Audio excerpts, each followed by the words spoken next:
Hey there, I'm Lisa Gibson and I'm the conflict coach. I want to talk to you about a topic today that's really been on my mind a lot in the recent months. And it's a topic of civility. I mean, have you noticed that people are becoming quite a bit more uncivil in how they engage with one another? I mean, maybe it's just the stress of day-to-day life or the grind or just people being so focused on their own life and their own issues that they aren't really even listening to the way that they engage with one another. But I think a bigger issue that I've seen is become more and more an issue has been the advent of the internet. The internet has really become a very primary way that we communicate with one another via email, Facebook, whether online. We read our newspapers online now. We go online and look at those stories on different things, and then we comment on them, and then we've got YouTube, and I mean we're an internet world, and so we're connected by way of computer waves across the world. So it creates this distance to people that makes us think it's okay to say things that maybe we ordinarily wouldn't say if we were face to face with them. I mean, I've seen this on Facebook, I've seen it in a lot of different places. In particular, I mean, just go and read any news story online in any given day, and then read the comments, and you'd be shocked at the kind of things that people write. I mean, they're just downright rude. And that's really what civility is. It's this idea of being polite and courteous in your behavior with one another. I mean, the roots of the idea of living in a civilized society are this idea of civility. It sort of separates us from barbarians who engage in willful misconduct and violence against one another. It's this idea of we're thinking people, we're rational, and we have the ability to control our behavior. But for some reason, it seems like it's becoming okay to be rude. I mean, I can't tell you how many times I'm in some kind of a service establishment, whether it's a restaurant or some kind of place where I would normally expect someone who's serving me just to be polite and courteous, and frankly, they're not. And probably one of the places this comes up so often for me is on airplanes. I mean, I fly a lot, and it seems like it is one of the most uncivil places that exist. I don't know if it is because people just get accustomed to sort of having to smash a lot of people into the plane, and it's noisy and it's crowded and it's stressful, but it seems like it's become acceptable to be rude. And one of the primary offenders in this, unfortunately, is flight attendants. They are often discourteous and impolite in how they engage with us as passengers. But then again, we also have issues like that with other people.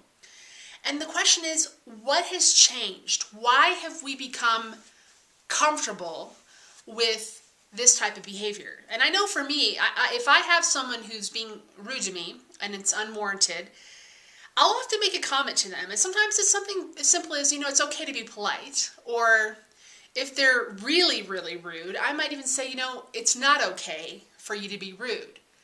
But I say it that way. It's a very clear setting a boundary, but at the same time not engaging in uncivilized behavior myself. It's just making it very clear it's not okay for you to behave that way.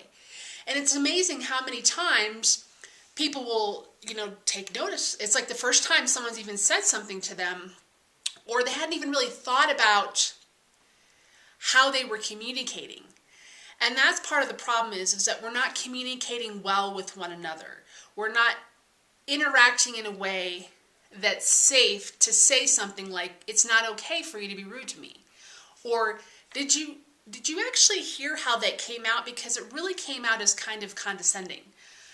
And I think those are kind of helpful behaviors that we can learn to engage with one another that will help us be more effective in resolving conflict. And I also want to recommend a really good book for you. It's actually by George Washington. Well, the principles came from George Washington. It was later actually written down by someone else, and it's basically called Rules of Civility and Decency in Behavior. And I think it's a real good resource, written obviously by our founding father, first president of the United States, and it gives a real keen insight into some of the principles that we as a country were founded on. This idea of reasonable minds can and will disagree. It's okay to be politically inclined, to have differences in opinion, but it's not okay to be incivil in how you engage with one another. You need to be respectful of one another's differences, to respect that someone else can completely disagree with you. I mean, whether you're talking about issues like healthcare reform or gun control or the environment or whatever, the most important thing to remember is there are people in this world who disagree with you, and that's okay. And it's in that place of it being okay to have different and divergent opinions that we have this great melting pot that we as a nation call America. So I want to encourage you to just take a look at this book, read it. I'm even going to include a link to it in this post, because I think it's important for us to look at what's it going to take for us to return to some of the roots of the civility that we were founded on. Because I think if we don't model it in our own lives and our own families, and as leaders, if we don't model it with the people that we serve, then the change will never happen. It'll just continue to spiral downward. But at some point, someone needs to say, this isn't okay. So I'm curious to hear from you. Let me know what you think. What's it going to take to help our country, and frankly this whole world, become more civil with one another again? Go ahead and post your comment there and take a look at the book and check it out. And I'm sure you'll be very encouraged by some of the wisdom in there. So thanks so much for listening.